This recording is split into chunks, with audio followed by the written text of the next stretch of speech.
Sawadee-kap. Hello and welcome to Daily Wisdom, Walking the Path with the Buddha.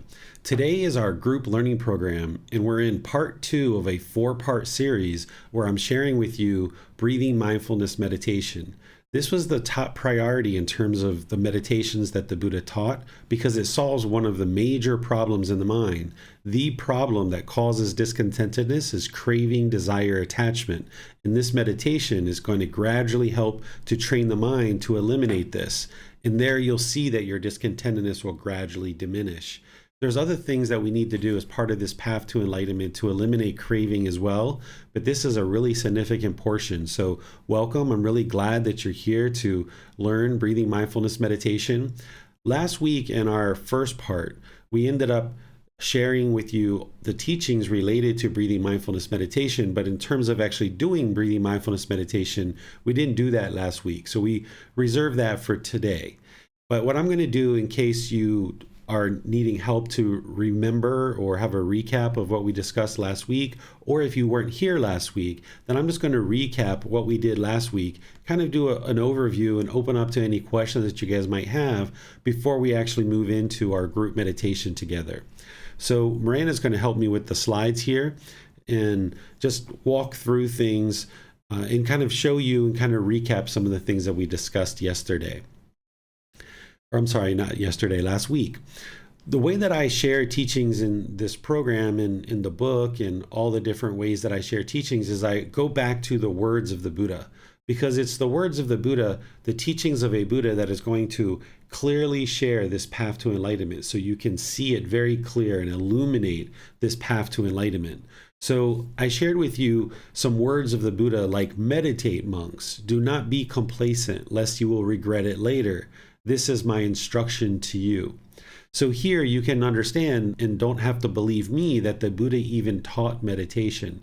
You can see that he did indeed teach meditation, and he encouraged us not to be complacent, to be dedicated and determined and diligent in our practice. He also shared a pot without a stand is easy to tip over. The pot is the mind, the stand is your meditation practice. So it's easy to tip over the pot, or it's easy to tip over the mind.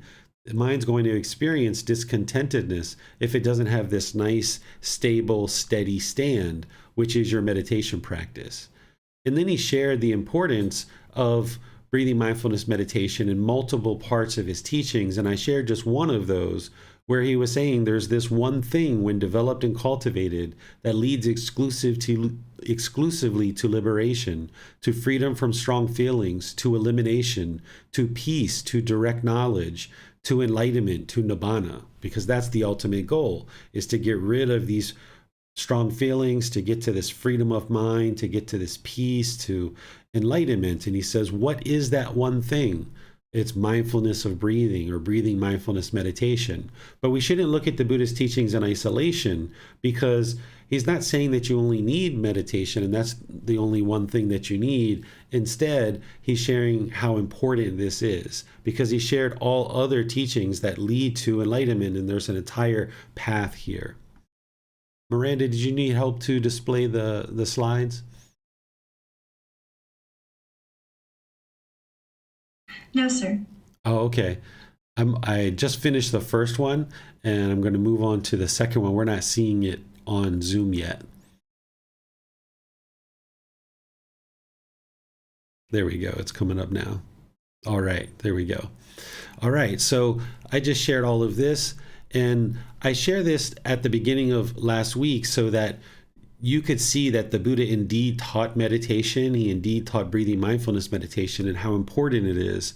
As we go in our program, I'm going to be sharing other parts of the Buddha's words that show the importance of meditation and what types of meditation he taught and so forth. And in this book series that I wrote, I dedicated an entire book to just the teachings about breathing mindfulness meditation from the Buddha, because the Buddha's words and his teachings are spread out over 45 large volumes of books. And a team of people have extracted those teachings and put them into consolidated, organized form of books. And there's one book dedicated to breathing mindfulness meditation with the words of the Buddha. And that's where you'll see exactly what he taught related to breathing mindfulness meditation. Then I shared with you some meditation basics. ensuring that your understanding and your definition of meditation is matching to mine, or at least you understand the definition that I share when I talk about meditation.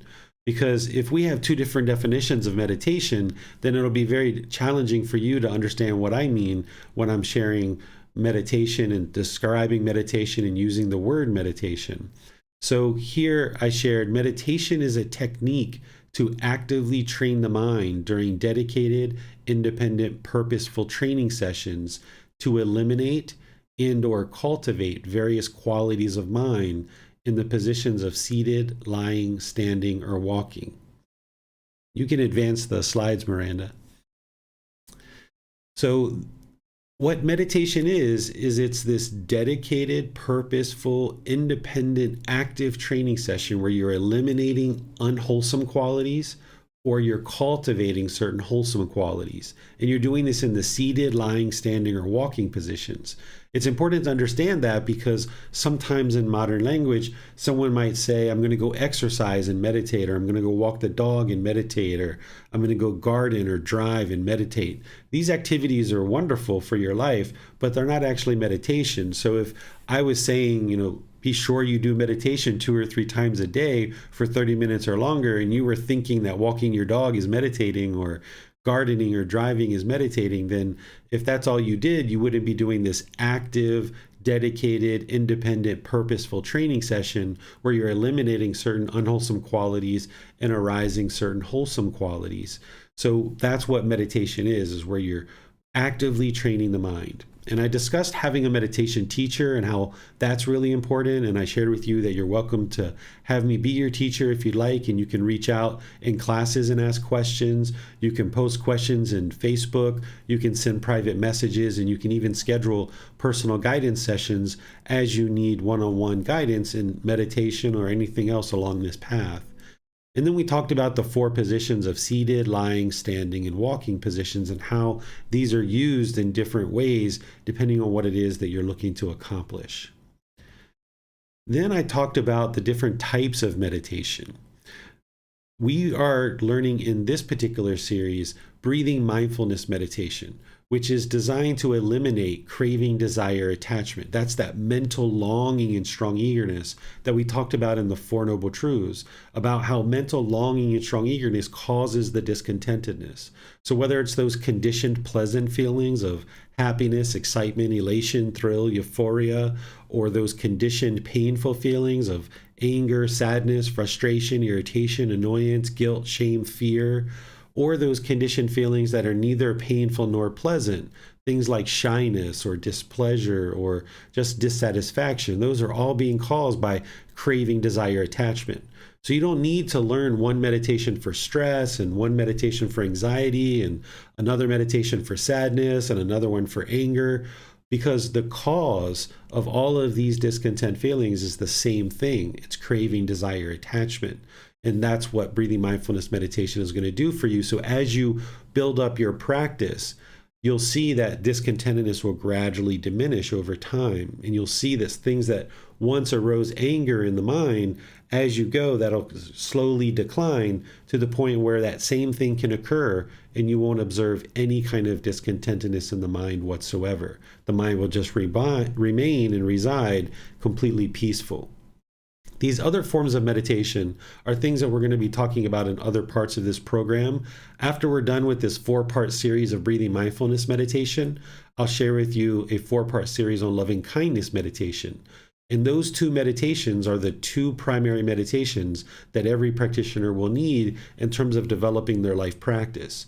You won't need to learn 10, 20, 50, 100 different meditations because there's only 3 major problems in the mind, which is craving, anger, and ignorance, or the unknowing of true reality. And breathing mindfulness meditation takes care of the craving. Loving kindness meditation takes care of the anger.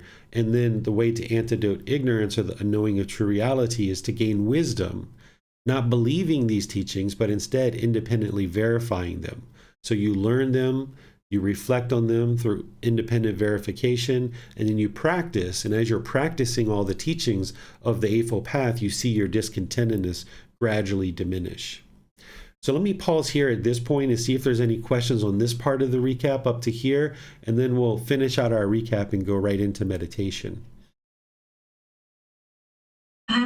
Yes, Teacher David, there seems to be some trouble with the video on Facebook. Is it running correctly on your end? Let me take a look. It's showing me that it is.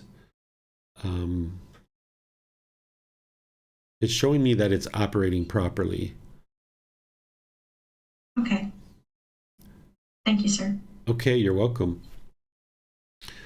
Any questions on anything that I shared so far? You can put that into Facebook, YouTube, or Zoom. Or in Zoom, you can electronically raise your hand and ask any questions or follow-up questions directly. There seems to be no questions at this time, sir. Okay. So then I went through starting and conducting your meditation sessions. We talked about how the mind is the boss and the body's the employee, and we've got to go through the employee or the body in order to get to the boss. And here we talked about your meditation position. It shouldn't be luxurious, but it also shouldn't be painful either. And if at any time you feel pain in the body during meditation, you need to adjust that. And you're not interested in the body being luxurious, because then there's a tendency for the mind to be complacent and not able to be actively working in meditation. So you need to find that middle way with your body positioning, and that would be comfort. Not painful, not luxurious, but comfortable. Then we talked about setting up mindfulness in front of you. This is awareness of mind and kind of easing the mind into meditation. And I shared with you that I do chanting there in order to ease my mind into meditation. And I'm going to do a 4-part series on chanting after we do the 4-part series on loving kindness. So we've got this 4-part series on breathing mindfulness.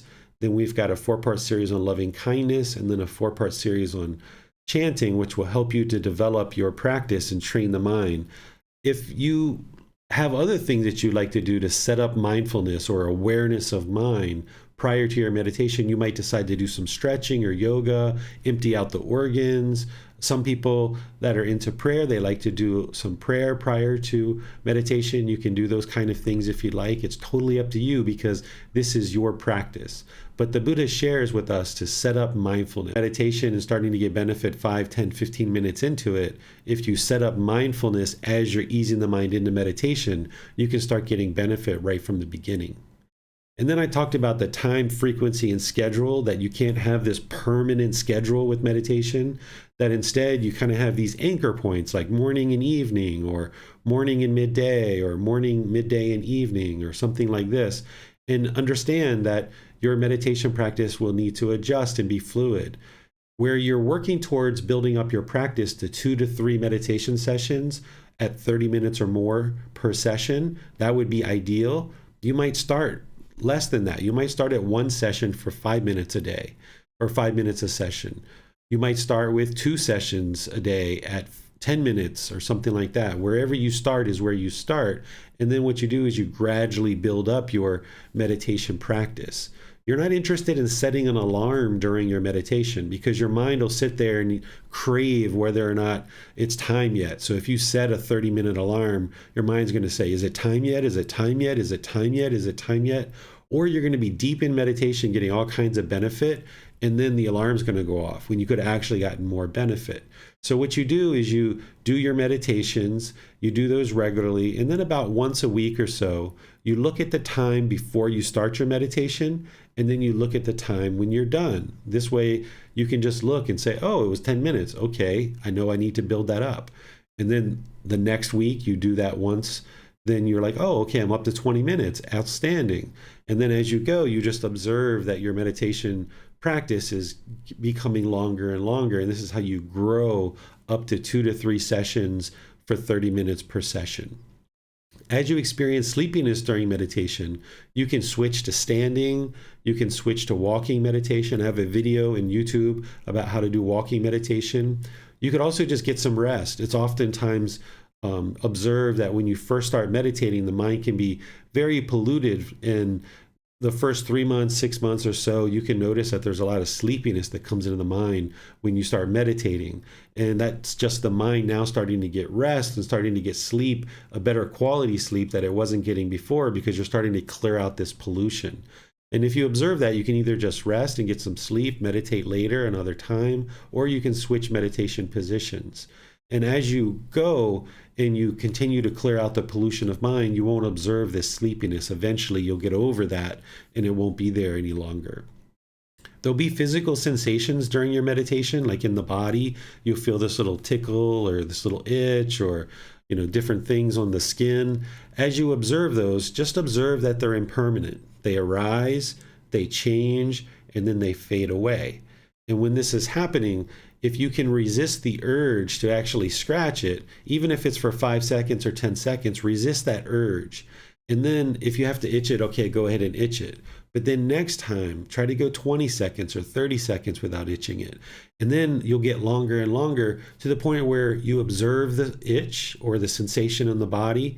Then it'll change and then it'll fade away and you don't have to actually itch it. This is really good training for the mind, that you can restrain the mind in this way. There's most likely going to be visual stimulation during your meditation, in terms of you'll see maybe white lights or yellow lights or purple lights. This is just from the brain changing as part of training the mind.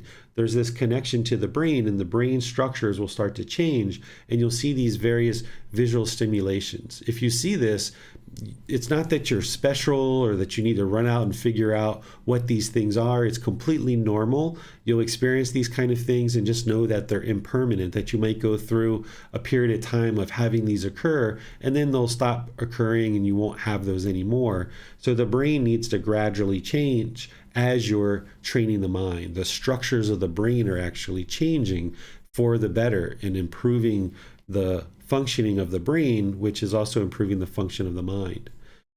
And then some people meditate with external stimulus like music or beads or candles or things like this.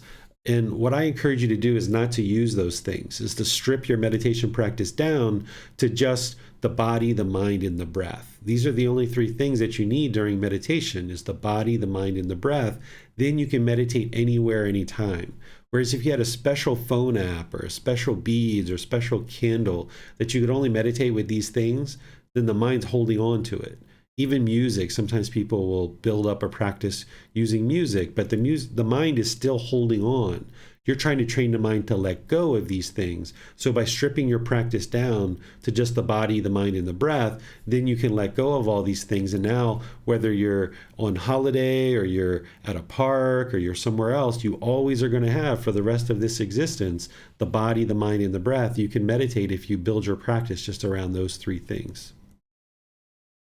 And then I shared with you to never give up, because as you're progressing on this path, there's going to be struggles, there's going to be challenges, there's going to be difficulties. The mind moving from this unenlightened state to enlightenment, this peaceful, calm, serene, and content mind with joy, the mind has to do a lot of work, and sometimes it can be a real struggle. But this is the last struggle of all struggles. If you can work through these challenges on the path to enlightenment and acquire this wisdom and move towards this enlightened mental state, then you'll no longer experience any discontentedness whatsoever.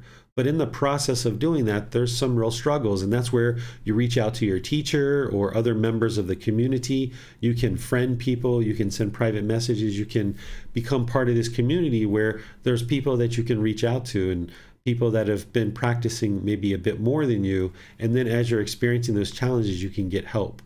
So the Buddha says, don't be complacent lest you will regret it later. And when you experience anger or sadness or frustration or guilt or shame, your mind's all shaken up. If you haven't been doing the work to meditate, then you're going to regret it later.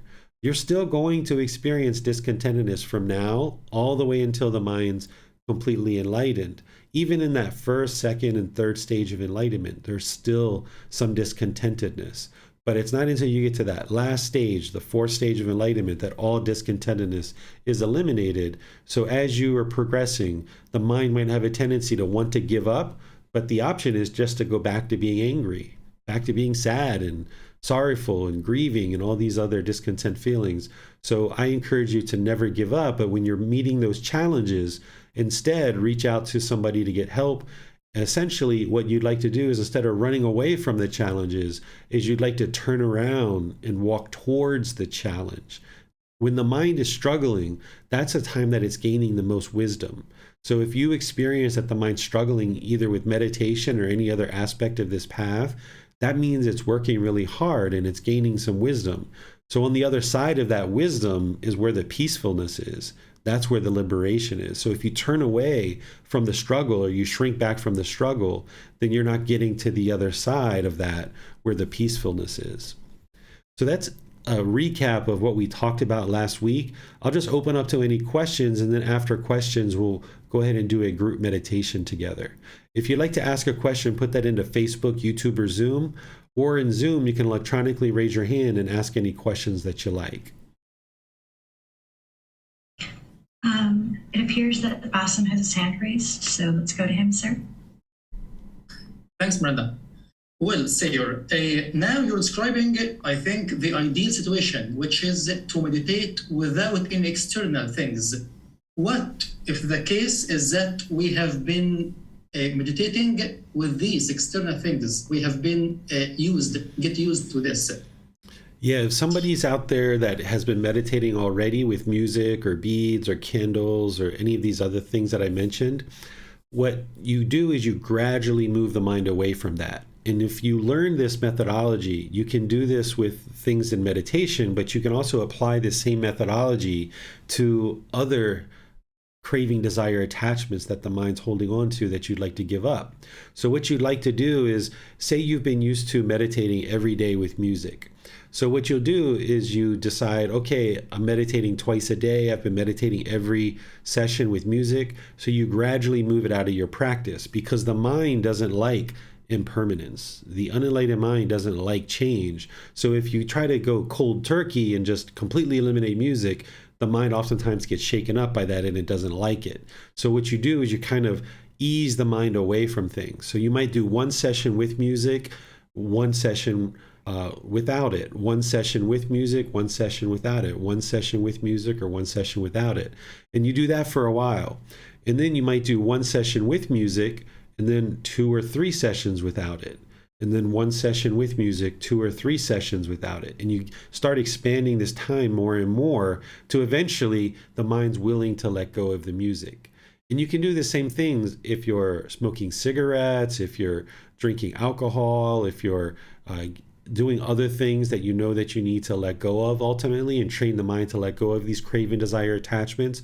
You can do the same thing. Whereas if you're smoking cigarettes, you can have if you're used to smoking 10 cigarettes a day, then you can reduce that down to 8 cigarettes a day, right? And then do that for a week or 2 or 3, and then reduce that down to 6 cigarettes a day, and then do that for a week or 2 or 3, and you just gradually diminish it like this, and the mind will be more willing to let it go. When you actually are training the mind to let things go, it doesn't like the impermanence and the change. So music and all of these things are the same exact way, that as you need to start letting things go in order to get rid of the way that the mind's holding on to things, you can apply this same methodology. Well, one more thing. You mentioned brain and then you mentioned mind. Are these the same thing? These are 2 different things. Everything that the Buddha taught is about training the mind. So we're focused on training the mind, and the mind is intangible. It's non-physical. You can't touch the mind. The brain is the organ in the body that's controlling the body, and that's actually tangible. It's physical in nature. You can actually touch the brain. So these 2 things are completely different and separate, but there is a connection between them. So when you're training the mind, there's an effect to the brain.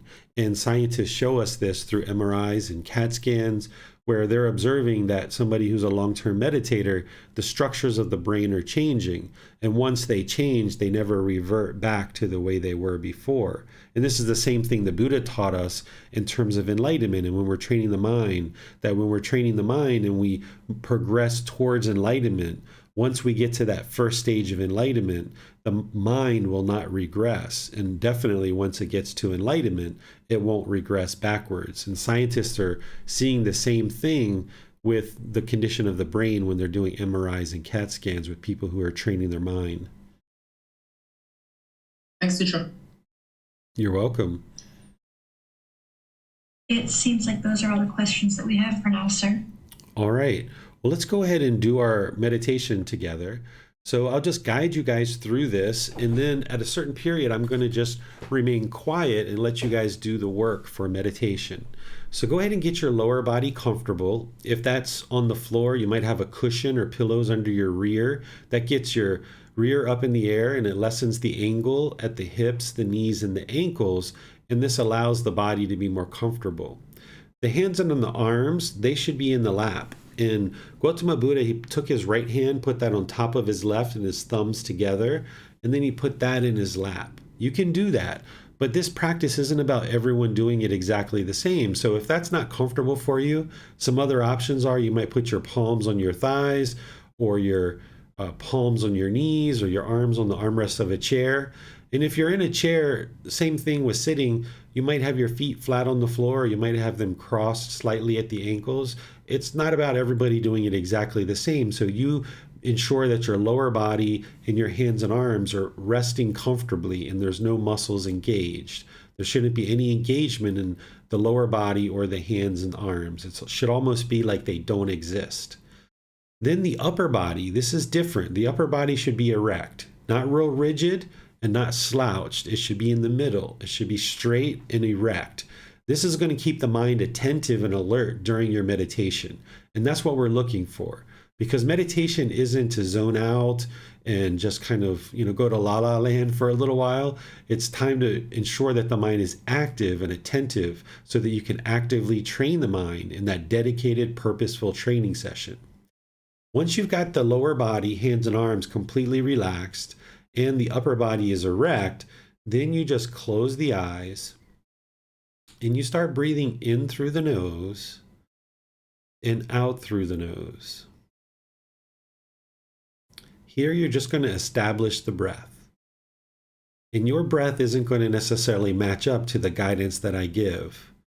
But wherever you get to the next inhale, just breathe in through the nose, nice and gradual. And wherever you get to the next exhale, just breathe out nice and gradual. This is your practice. I'm just here to guide you. So your breath is going to be different than what I'm guiding you for. But wherever you get to the next inhale, just gradually breathe in through the nose, experiencing the full breath. And then exhale through the nose, just a gradual, natural breath. Breathing out. Breathing in.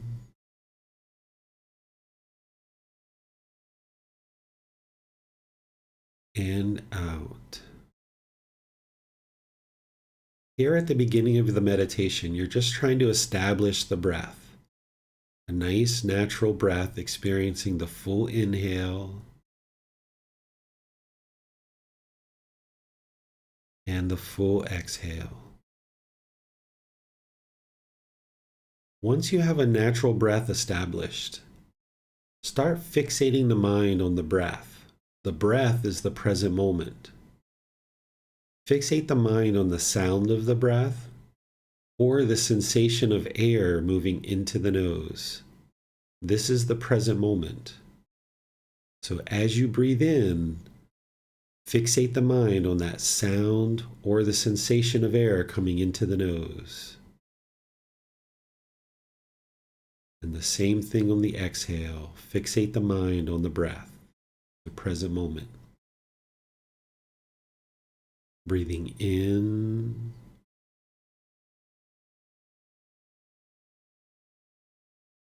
and out.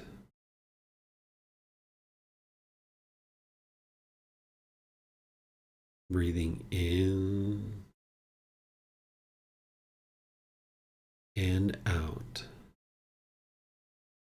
With the mind fixated on the breath, whenever you observe that the mind is off the breath, cut that off and let it go. Come back to the breath. If the mind goes to the past or the future, or there's any thoughts, ideas, or perceptions that come to mind, you don't need to observe those. You don't need to label them. You don't need to allow them to come into the mind. Just wherever you observe that the mind is off the breath, cut that off, let it go, and come back to the breath, the present moment. Breathing in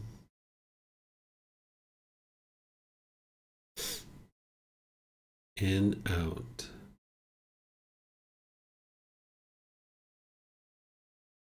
Breathing in and out. I'm going to be quiet now so that the mind doesn't even hold on to this voice. But you continue to do the work of breathing in and out through the nose. Wherever you see that the mind is off the breath, cut that off, let it go, and come back to the breath. You haven't done anything wrong. It's just the mind wandering off the breath. Breathing in and out. You have nowhere to go. There's nothing to do. No one needs you right now. Just focus on the breath. Breathing in and out.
อะระหังสัมมาสัมพุทโธภะคะวา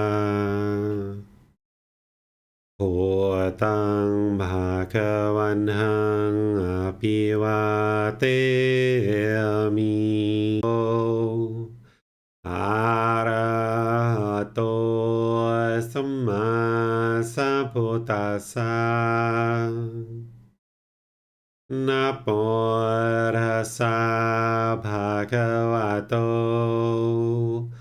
อะระหะโตสัมมาสัมพุทธัสสะนะโมตัสสะภะคะวะโต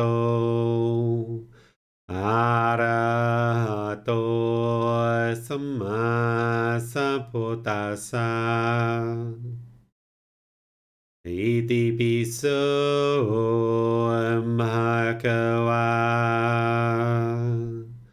อะระหังสัมมาสัมพุทโธ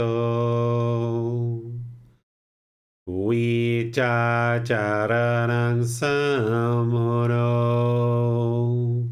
สัคคะโตโรกาวิโตอนุเตโรภูริสาดามาสติสัตตาตาวามนุสนังโหโตภะคะวะติ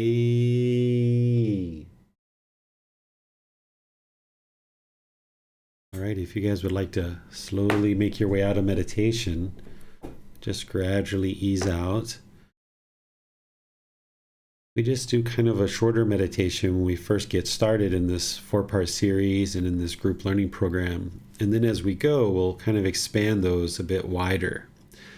And on Wednesdays, we'll have this session where you can come together and you can learn meditation, you can practice meditation as a group, you can ask any questions that you like to help your meditation practice, or anything else that's going on in your practice that you'd like to get help about with anything related to these teachings.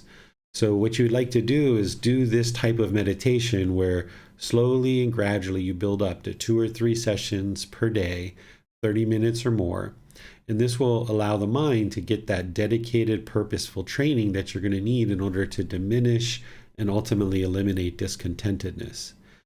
Typically, what we'll be doing is we'll just come in, I'll just welcome all of you guys, and we'll go right into meditation.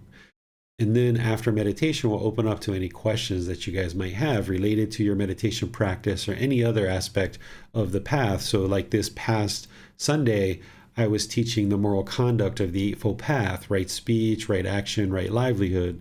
Perhaps between that class and this class, there's some questions that have come up, and you can use this time for that. So what I'll do is just open up to any questions that you guys might have related to meditation or the Eightfold Path or anything that you have in the mind that you would like help with. The way that you ask questions is put that into Facebook, YouTube, or Zoom, or you can electronically raise your hand in Zoom and ask any questions that you like.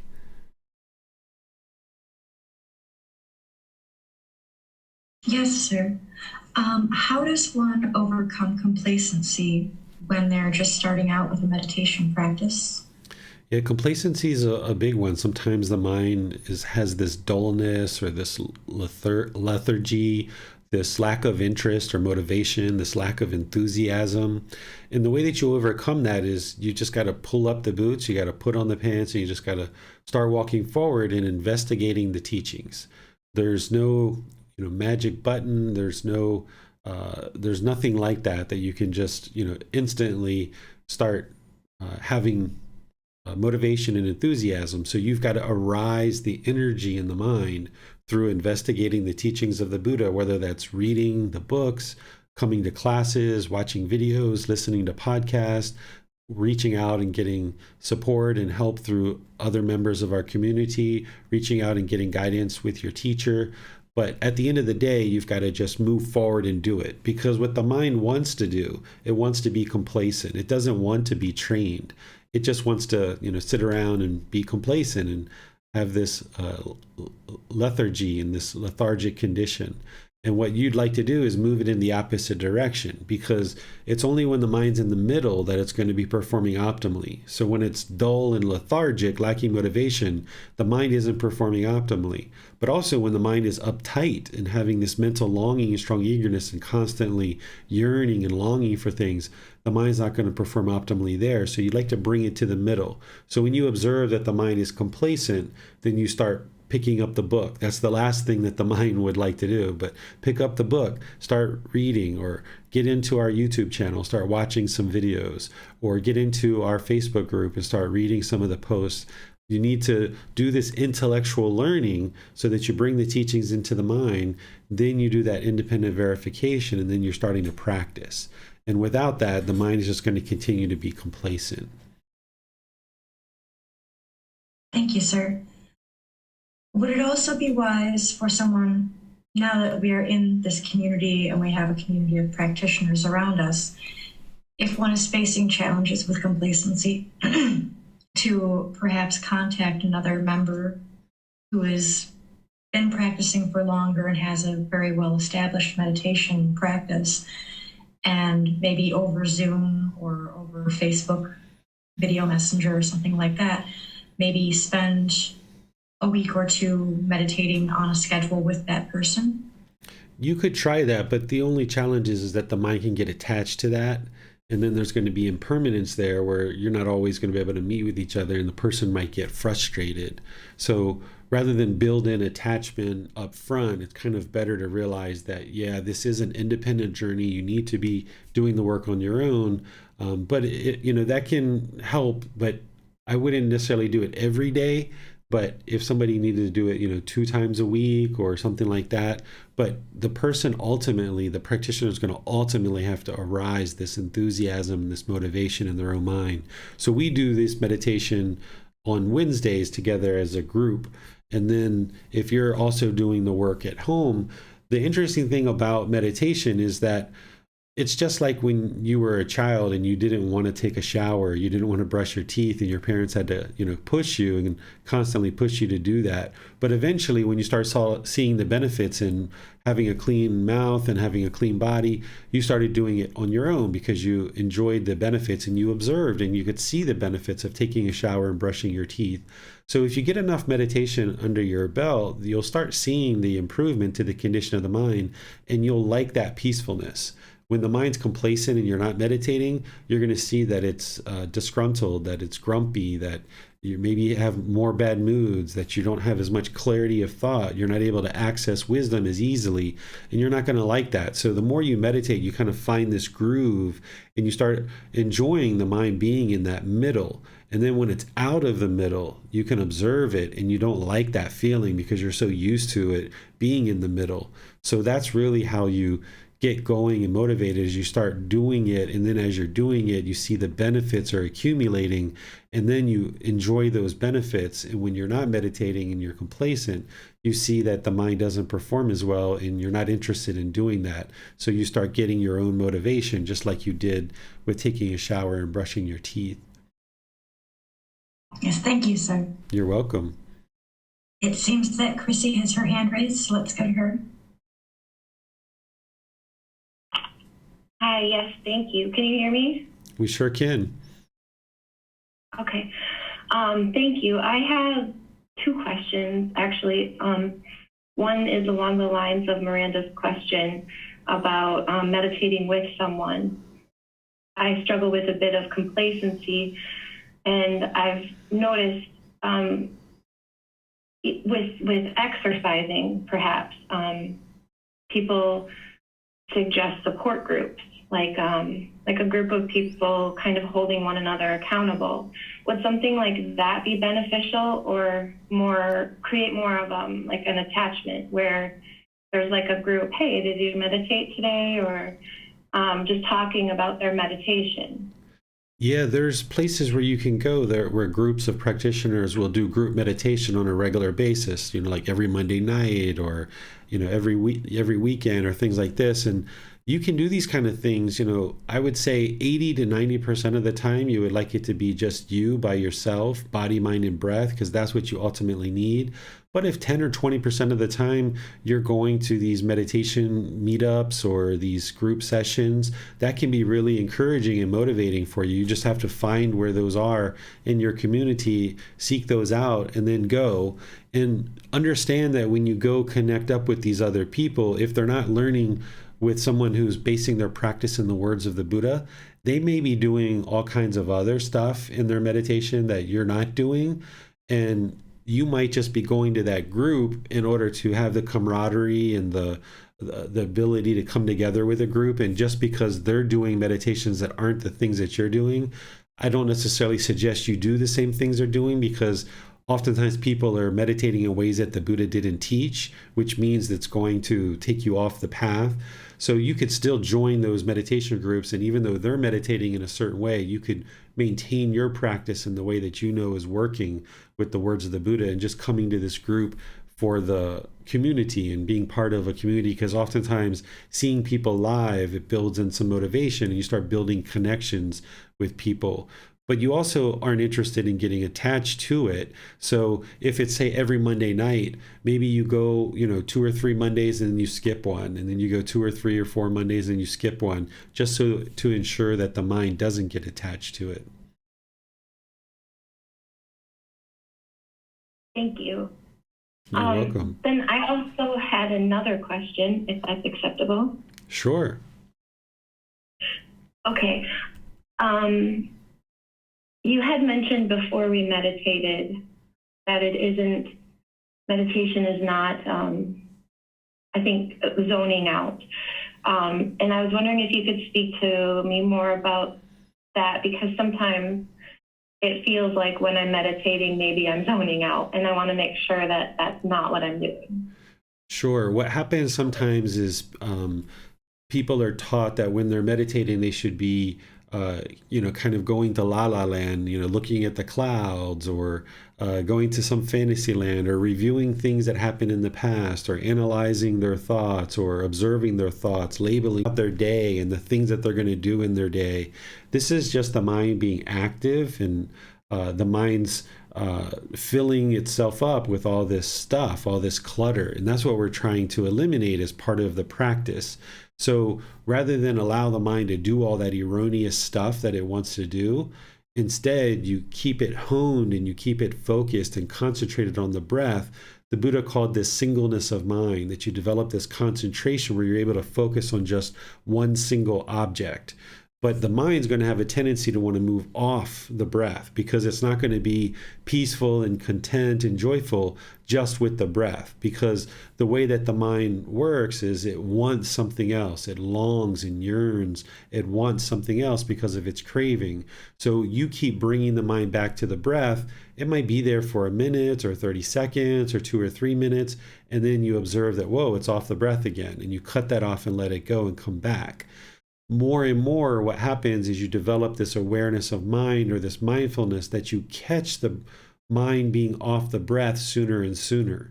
So when you first start, you might observe it takes you 5 minutes or so to realize, oh my goodness, I'm meditating. My mind's been in la la land. Let me cut that off, let it go, and come back to the breath. And then as you train more and more over multiple sessions, you're kind of catching it at 4 minutes or 3 minutes or 2 minutes, 1 minute, and you're catching it sooner and sooner. And it's easier and easier for you to let go and come back to the breath. And this is that attentiveness, that activeness of your meditation practice, that you need to actively be aware of the mind rather than letting the mind drift and wander. But understand that the mind will drift and wander because it's not really well trained. It doesn't have this mental discipline yet. So all the way in the process of training the mind, you're going to observe that it does wander. Even for an enlightened being, they're not actually have the point where the thoughts are eliminated.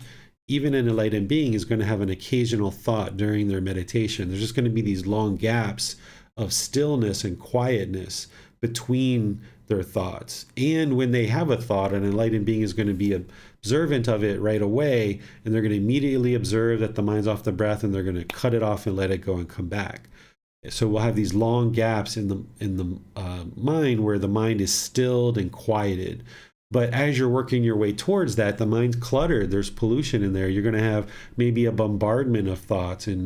But what you're going towards is not to actually eliminate the thoughts, but instead to quiet the mind and still the mind, make it so that you can more easily be aware that the mind is off the breath. And when it's off the breath, more easily be able to let that go and come back to the breath. And the Buddha teaches this. He says it's like a post or a pillar in the ground. And there's these 6 animals that are tied to this post and pillar. And these 6 animals are pulling in opposite directions. The monkeys going to the forest, the alligators going to the river, the jackals going over here, the snakes going over here, the birds going over here. And they're all pulling in opposite directions. But when they keep pulling and pulling and pulling, they get to the end of the rope and they get yanked back, and they get yanked back, and they get yanked back. Eventually, when the animals pull and tug enough and they keep getting yanked back, eventually the animals learn that they can't leave from this post or this pillar, and they just sit by the post and pillar. This is the quieting of the mind. So the mind is going to try to pull and pull in all these opposite directions. And your job is to be aware of that and then actively pull the mind back to this post or pillar. The post or pillar is your breath. That's that stable stand. So anytime you feel the mind pulling in any direction, either to the past or the future, or there's thoughts or ideas that are coming up in the mind, you would like to pull it back and yank it back. And over many sessions, many months and years, the mind gets better and better at just sitting by that post or that pillar by the breath, because it realizes every time it moves off the breath, you keep yanking it back and you keep yanking it back. And the mind gets tired of this. This is why when someone first starts meditating, they can become very tired and very sleepy during meditation because it's so much work and so much effort. The mind keeps pulling in one direction and you're yanking it back and yanking it back and yanking it back. And it's like this internal struggle that you're training this mind, and there's this internal struggle, and it gets tired. And eventually when it gets tired, it'll just sit by that post and pillar. But it requires a lot of work to be able to get it to that point where the mind is stilled and quieted. So if you're having a lot of thoughts or your mind is wandering during meditation, that's normal. You're not bad at meditation. It's just an indication that you definitely need to meditate. And over the course of many months and years, you will refine your practice better and better to the point where you'll find these longer and longer gaps of stillness and quietness. Initially it might just be a couple of seconds that you experience those gaps, but you can use that as an indication that it's possible to get to the peacefulness and the quietness of mind. And then you would just like to expand that quietness more and more by continuing to observe the breath, focus on that, be aware when the mind is off the breath, and then pull it back to the post and pillar whenever it's off the breath.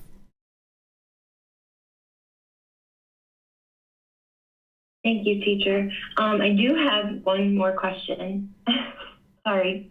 No, you don't have to apologize. This is great. Questions make the class more full. We get a chance to talk about lots of other things. Okay. So is it normal for one to maybe experience, like during daily activities where, I guess it wouldn't be zoning out, but maybe singleness of mind where it feels like zoning out a little bit, like if something is frustrating happening, for instance, and it's almost like going in and trying to empty the thoughts and empty the mind, but not meditating. Is that normal? But it appears to others like you're zoning out. Yeah, if you're having challenges during your day and you're going inward and kind of trying to investigate that and figure that out, that's very normal. That's very regular. The reason why we're training in breathing mindfulness meditation, that whenever the mind's off the breath, that we cut that off and let it go, is that as we talked about the Four Noble Truths, that it's craving, desire, attachment that's causing the discontentedness. What we're going to be talking about this Sunday is the mental discipline of right effort, right mindfulness, and right concentration. That when you train your mind like this in breathing mindfulness meditation, and you're training the mind to more easily be aware and have awareness with mindfulness, have concentration or singleness of mind, and be able to easily let go of things. So now if you train that way in meditation, that in daily life, when something happens and there's this anger arises, you can more easily let that go. And you can let the frustration go, or the guilt, or the shame, or the boredom, or the loneliness, or whatever discontent feelings are coming up in the mind. You can cut that off and let that go more easily because you've been training the mind to let things go really easily. And when you do this in meditation and you do it in daily life, then eventually you get to the point where this discontentedness doesn't even arise. It doesn't even come up in the mind because you've trained the mind so well that it just always resides in the middle, and it never experiences anger. It never experiences sadness or shame or guilt. This is an enlightened mind will have eliminated all these discontent feelings. But the way that you accomplish that is you start building out your life practice, which is the Eightfold Path. So as you're building out your life practice, meditation and breathing mindfulness meditation is key, that you're building that awareness of mind. And then in daily life, when you are experiencing discontentedness, you cut that off and let it go. And if you need to go internal while you're doing that and really focus to train the mind to let go of that frustration, then you can do that. And if other people are observing that, then that's fine. That's up to them. At least you're not causing any harm, because once the mind's angered and frustrated, that's where the unskillful speech or the unskillful actions come in. And now when we're putting out unskillful speech and actions, now we're causing harm, and that harm's going to come back to us. So by gaining this mental discipline and control of the mind, now when you see discontentedness arising, you can cut it off and let it go, allow the mind to reside more peaceful. Then you won't have unskillful speech and actions, for example. Thank you, sir. You're very welcome, ma'am. It seems that Bassem has his hand raised. Let's go to him. Well, in the book, you mentioned that there is no quick fixes. But for one who is starting to practice meditation for let's say the last 2-3 weeks, it seems that there is less and less thoughts in the mind. So while meditating, and maybe even in daily life, in daily day-to-day. So it seems that this meditation is actually a quick fix. And actually, it's not like this. It's not only this, but sometimes the mind is experiencing kind of amazing feelings and experiences of joy and pleasure while meditation. So isn't this a quick fix? Yeah, so when you're doing the meditation and you're practicing the other teachings based on the way the Buddha taught, since he's the discoverer, the declarer, and the originator of the path to enlightenment, the more you understand this path based on the words of the Buddha, the more direct wisdom that you're getting, the more clear this path is, the more you're practicing it, that you can experience benefit in just a couple of days. You know, I'm teaching a class here in Chiang Mai right now, a 5-day class, and one of the students came up to me on the second day at lunchtime, and he said, you know, I've been experiencing the most peacefulness in the last couple of days that I've experienced, you know, ever in my life probably. And it's only been, you know, a couple of days. This is the power of the words of the Buddha, and that you're learning the actual teachings of the Buddha. But I don't consider it a quick fix, because the mind isn't going to be completely fixed in terms of enlightenment in a couple of days or a couple of weeks. But you can notice significant improvement if you're doing the work. If you're learning and doing the work, you can observe in a relatively short period of time, when you're learning with the words of a Buddha, that yeah, there's some immediate benefits, but I wouldn't call that a fix, because the mind's not completely enlightened yet. To get to complete enlightenment, there's a lot of learning. This particular program is 7 months long, and some people take this more than once. I've taught it 4 times now, and this is the 5th time. There's people that have taken it 3 or 4 times so far. And then after this program, that's 7 months long, there's the Pali Canon and English study group, which is 1.5 years, and some people might choose to take that more than once. So there's definitely a lot of learning, but you just do this gradually. You don't have to be an expert in all of this right now. The way that the unenlightened mind functions is it wants the objects of its affection. It wants it right now. So oftentimes people do want a quick fix, And when they realize that they actually have to put work in, they get dissuaded from the path. And what I like to encourage people to do right up front is to realize that there isn't a quick fix, that it's going to take some time. You're not even going to get enlightened in 7 months. It's going to take some time, because if you're 20 years old or 30 or 40 or 60 years old, your mind has been in this unenlightened state your entire life and all your prior lives as well. So you can't fix something that you've been living with for 20, 30, 50 years and many lifetimes before that. You can't fix it in just a couple of weeks or a couple of days, but you will notice benefit. And the complete solution comes about as you continue to stay dedicated and diligent and determined on this path by continuing to be consistent with your meditation. If you miss meditation here and there, that's okay. You would like to be consistent where you're meditating every day, but there's going to be occasions where you don't meditate for one reason or another. And your improvement and progress to enlightenment isn't going to be determined on missing that one meditation this month or that one meditation this week, but it's going to be determined based on what do you do once you miss that one meditation. Do you allow complacency to set in, or do you get right back into your meditation practice and keep meditating?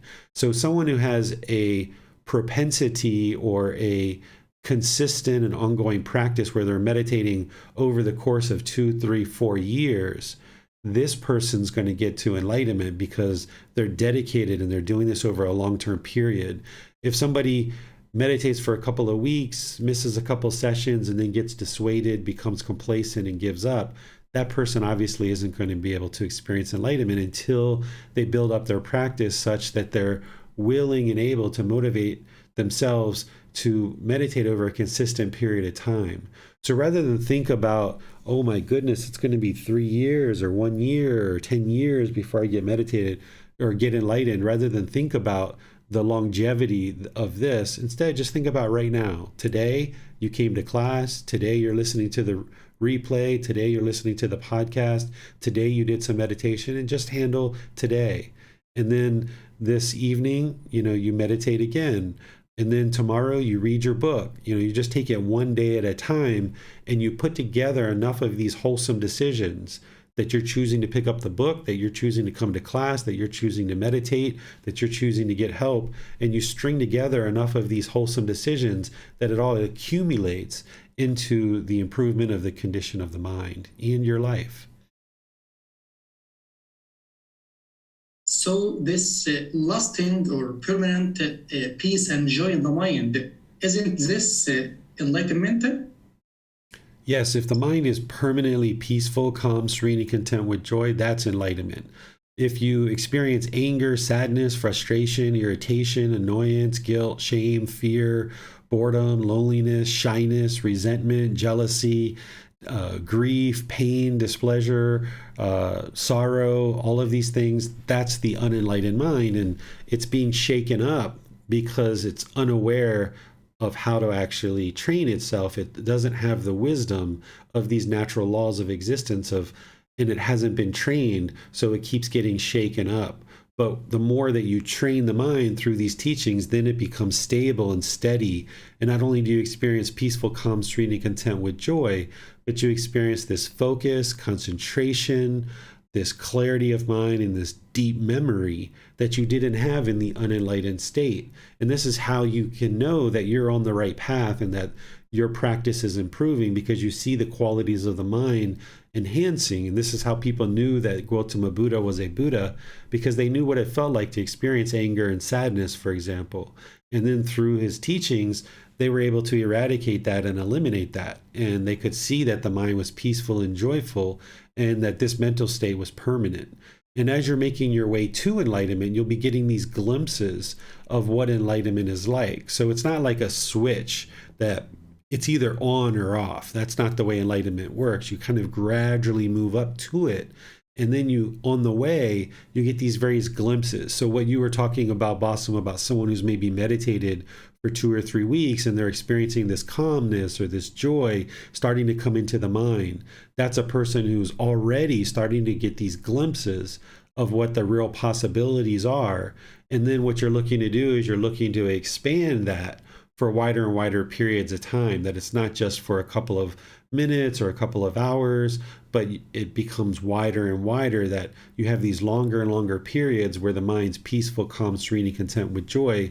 And when you get to the point where it's been a year or 2 or 3 and you haven't experienced any discontentedness whatsoever, then you'll know that the mind is enlightened. You may not be interested to convince the mind that you're enlightened, but you will know that, wow, all of this work is surely leading exactly where the Buddha said it would. And that's what those glimpses are there. Those glimpses are like a light flickering, but the light switch isn't completely on. So you'll get these flickers for many months and maybe even a year or 2, where you might get 3 months of complete peacefulness. And then boom, there'll be some discontentedness that'll come in. But it won't be very significant. It'll be very minimal. And it'll dissipate pretty quickly because you'll know how to eliminate it. And then you can go 6 months without any discontentedness. And then boom, you'll get a little bit of discontentedness that'll come in. But you'll know exactly why. You'll know how to handle it. And then it'll be gone fairly readily. But then eventually you'll get that 1 to 3 years, or, and longer, because it's permanent, that your mind will just be utterly peaceful, calm, serene, and content with joy. And I share that this is like the beginning of the rest of your life. We've lived life in the unenlightened state for so long that we think that these discontent feelings are kind of normal, and that we've just kind of accepted the fact that we're angry and frustrated and irritated, and we oftentimes blame other people. But once you eradicate all that and the mind moves to this peaceful, calm, serene, and content with joy, it's like the beginning of the rest of your life, because you've got this focus, this concentration, clarity of mind, and deep memory, and you can do anything and everything that you would be interested in doing. Not only is your mind and your life very peaceful and joyful, but you understand relationships very well. You're not struggling in life. You're not having these difficulties. You might still have challenges that you experience, but you have the wisdom of how to handle those, because you know any challenge that you're experiencing, it's impermanent. Where in the unenlightened state, anything that happens to us in our life, we typically view it as a problem, and we look for somebody else to blame for that problem. But what an enlightened being is going to start to, or what someone on the path to enlightenment is going to start to understand, is that anything we experience in this life is a result of our own decisions. That by blaming other people, it doesn't actually solve the problem. But by taking responsibility for our emotions and our feelings and all the things that we're encountering in the world, it's just a matter of bringing the wisdom to bear for that challenge. And this challenge is impermanent, and we can overcome it. And then as we do that with each individual challenge, then we gain more wisdom about, if we're ever in that situation again, we'll know exactly how to handle it because we've gained the wisdom. But as long as we haven't gained the wisdom of all the various things that we need to gain wisdom about, those things are just going to keep repeating in our life like a cycle, just over and over and over again, until we gain the wisdom that we need to overcome those challenges and obstacles with wisdom. This really makes sense. Thank you, teacher. You're very welcome. It seems that Chrissy has her hand raised. Let's go to her. I think she might not have put it down from last time. Okay, sir. Jan also. Sorry. No worries, Chrissy. Jan also has her hand raised. Let's go to her then. Thank you, Miranda. Thank you, Teacher David. I have a question about when we are, going about our daily activities and trying to keep your mind in the middle, trying to keep it centered. Sometimes we have to think ahead about things that we're going to be doing in the future. And there's some anticipation, especially, let's say you're planning a trip, that you're looking forward to, vacation, or some other thing of this sort. So I'm curious if you could help us understand what would be the difference between, reasonable, wise planning ahead and letting your mind just kind of get lost in anticipating something. Sure. So when we're looking to do things in the future, we can do planning, we can do future planning, we can have goals and objectives or interests of things that we would like to accomplish. But it's when the mind craves and yearns and desires and has expectations that we're setting ourselves up to fail, right? So when we plan these various things, rather than allowing the mind to look forward to it and, gosh, I really want to do that thing. Instead, be like, all right, well, I'm going to try to take a holiday in 6 months from now, and I'd like to maybe go to the Bahamas, and that would be a really enjoyable time. So let me start saving the money and start looking at prices and start getting this thing planned out. But you're not going to allow your mind to get so excited and elated and grab onto this and hold on to it with a bunch of craving, this yearning, this longing, these wants, and these expectations, because that's just setting yourself up to fail. So where you see the mind starting to move into these pleasant feelings, because of the idea and the planning of a holiday, you restrain the mind and you pull it back and you allow your mind to enjoy it, but realize that it may or may not occur. I may or may not be able to go to the Bahamas. Even if you have the money, even if you have the time off, even if you have the willingness to do it, you never know what might happen along the way. You could sprain your ankle, you could fall and break your leg and not be able to go, or something like this. Or maybe there's a death in the family and you need to go handle that rather than go to your holiday. So if we allow the mind to have these expectations or these wants, these cravings about the things that we're planning, then when impermanence comes along and shakes everything up, then the mind can't maintain these pleasant feelings because they're conditioned on going to the Bahamas. And now, because the mind is holding on to that so tightly, now when you need to go to your friend's funeral or your family's funeral, now you're disgruntled or angry about that. So you make these plans, you make these things that you would like to do, and just don't allow the mind to hold on to it, cling to it, or yearn for it, or crave it. And just know when you're making the plans, this may or may not happen.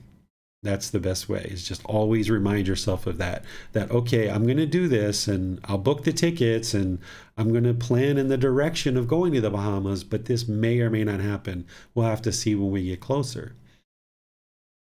Thank you, sir. You're welcome. Awesome has his hand raised, so let's go to him.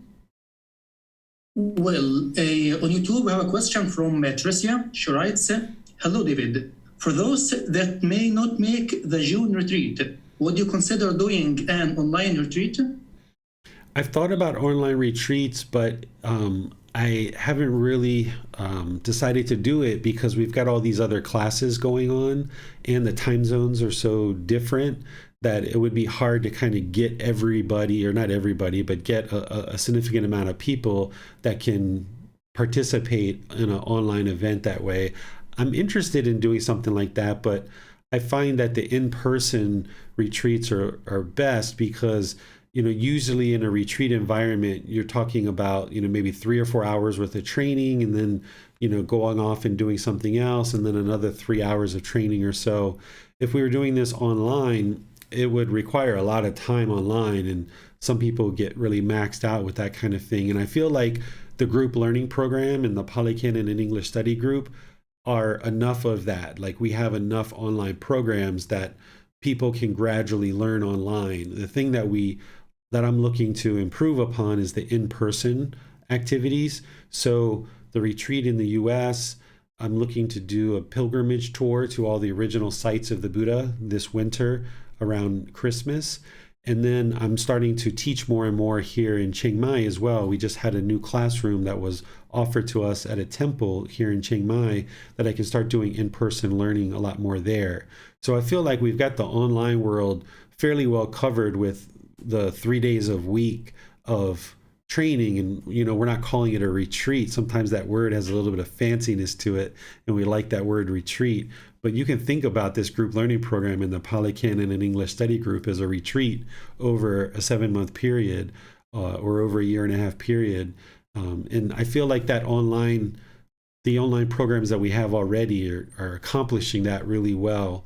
And now what I'd like to do is focus on the in-person time. Well, no more question on YouTube, sir. All right. How about you, Miranda? Any questions from Zoom or Facebook? No, sir. I haven't had any questions on Facebook Live, sir. All right. Well, then we'll just kind of end class here.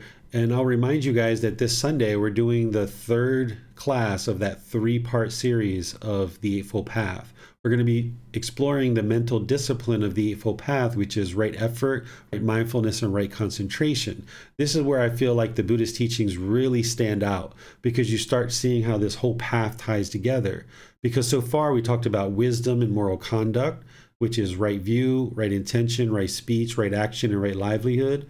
But now we're going to go into this mental discipline that really talks about how to train the mind and control the mind, and what you should be doing in meditation and outside of meditation, and how all of these steps of the Eightfold Path connect. So by the end of Sunday's class, you will have had a bit of an overview with some in-depth study of what the path to enlightenment looks like.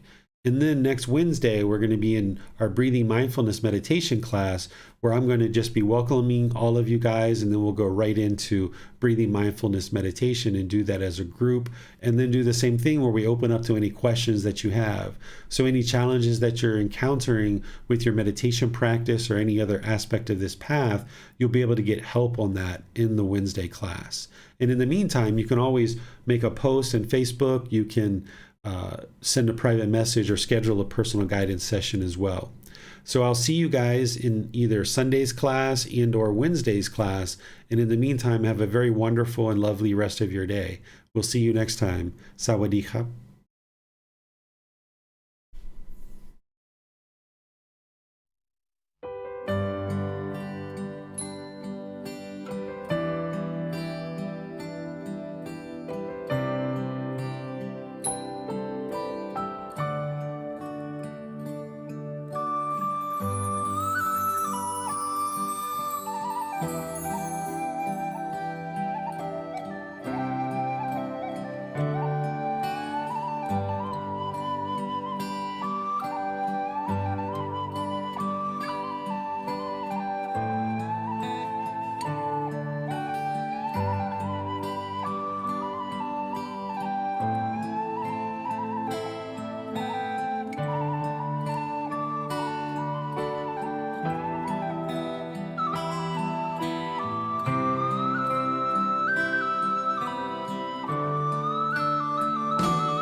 Thank you again for watching. Enjoy your meditation.